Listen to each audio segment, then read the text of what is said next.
સમાચારમાં આગળ વાત કરીએ તો નવસારી જિલ્લાના ઉપરવાસમાં પડેલા ભારે વરસાદને કારણે પૂર્ણા, અંબિકા અને કાવેરી નદીની સપાટીમાં વધારો થયો છે. પૂર્ણા નદીની સપાટી માત્ર 2 કલાકમાં જ 16 ફૂટ સુધી પહોંચી જતા નવસારી જિલ્લાનું વહીવટીતંત્ર સંપૂર્ણ એલર્ટ થઈ ગયું છે. ડાંગ જિલ્લામાં પડેલા ભારે વરસાદને કારણે નદીઓ ફરી બે કાંઠે વહેતી થઈ.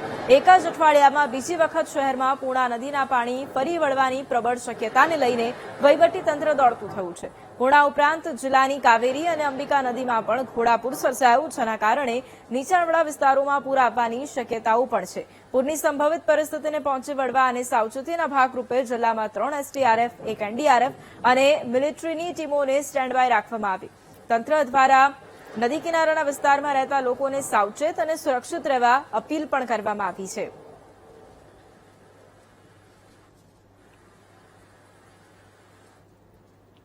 ગુજરાતના ચેરાપુંજી ગણાતા ડાંગ જિલ્લામાં આજે સવારથી જ મુશળધાર વરસાદ વરસ્યો છે, જેને લઈને નવસારી નીચાણવાળા વિસ્તારની તમામ જે કંઈક નદીઓ છે એ નદીઓમાં ઘોડાપૂરની પરિસ્થિતિ સર્જાય છે. પૂર્ણા, અંબિકા અને કાવેરી નદીમાં ઉપરવાસના પાણી આવતા હોય છે, જેને લઈને નદીઓ ગાંડીતુર થતી જતી હોય છે. ખાસ કરીને આ પૂર્ણા નદીના દ્રશ્યો બતાવવા માંગીશ કે પૂર્ણા નદીના જે કંઈક પ્રવાહ છે, પ્રવાહ ભયજનક પ્રવાહ વહી રહ્યો છે. સવારે પૂર્ણા નદીની સપાટી 10 ફૂટ હતી અને જોતજોતામાં પૂર્ણા નદીની સપાટી હાલ 16 ફૂટ પર આવી ગઈ છે. એટલે ઉપરવાસ જે ખતરનાક વરસાદ વરસી રહ્યો છે, જેને કારણે પૂરની પરિસ્થિતિનું નિર્માણ રાત્રિ સુધી થવાની શક્યતા છે, જેને લઈને વહીવટી તંત્ર એલર્ટ થઈ ગયું છે અને વહીવટી તંત્ર તમામ નીચાણવાળા વિસ્તારમાં જઈને અપીલ કરી રહી છે કે તમામ લોકો સલામત સ્થળે ખસી જાય. પરંતુ જો કોઈ ખસવામાં ન આવે તો વહીવટી તંત્ર જાતે પોતે જ શિફ્ટિંગની પ્રક્રિયામાં લાગી ગઈ છે અને તમામ લોકોને અલગ અલગ શાળાઓમાં આશરો આપવામાં આવી રહ્યો છે. ઉપરવાસ જે બેટિંગ થઈ રહી છે વરસાદની, જેને લઈને રાત્રિ દરમિયાન પૂરની પૂરેપૂરી શક્યતાઓ દેખાઈ રહી છે, જેને લઈને વહીવટી તંત્ર તમામ નદીઓની સપાટી પર પોતાની તેજ નજર રાખીને બેઠી છે. Rakesh Solanki, BTV news, Navsari.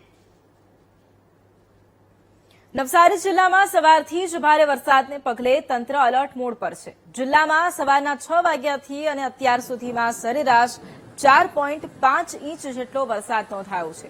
વાંસદામાં સૌથી વધુ 6 ઇંચ, નવસારી શહેરમાં 5 ઇંચ વરસાદ નોંધાયો, ખેરગામમાં 5 ઇંચ અને જલાલપોરમાં 4 ઇંચથી વધુ વરસાદ નોંધાયો. વહીવટી તંત્ર દ્વારા 4190 જેટલા લોકોને સુરક્ષિત સ્થળે ખસેડાયા છે. આશરે 700 લોકો હાલ શેલ્ટર હોમમાં આશરો લઈ રહ્યા છે.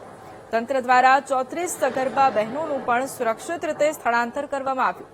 જિલ્લામાં 3 એસડીઆરએફની ટીમ અને 1 એનડીઆરએફની ટીમ કાર્યરત છે. પરિસ્થિતિને પહોંચી વળવા 1 આર્મીની કોલમને પણ સ્ટેન્ડ બાય રખાઈ છે.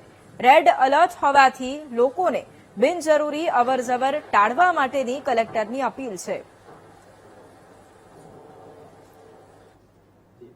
જિલ્લામાં સવારે 6 વાગ્યાથી લઈને અત્યાર સુધી લગભગ 4.5 ઇંચ જેટલો વરસાદ નોંધાયો છે.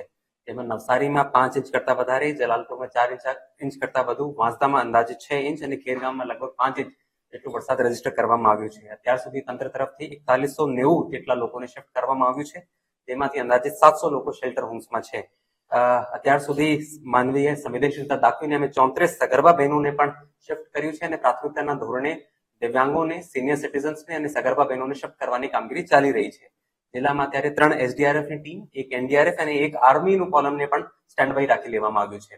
આપના મારફતે લોકોને અપીલ કરવા માંગુ છું કે જિલ્લામાં રેડ એલર્ટની પરિસ્થિતિને ધ્યાને લેતા બિનજરૂરી અવરજવર કરવી ટાળવી હિતાવહ છે અને સ્થાનિય વહીવટી તંત્રની સૂચનાઓનું અવશ્ય પાલન કરવું.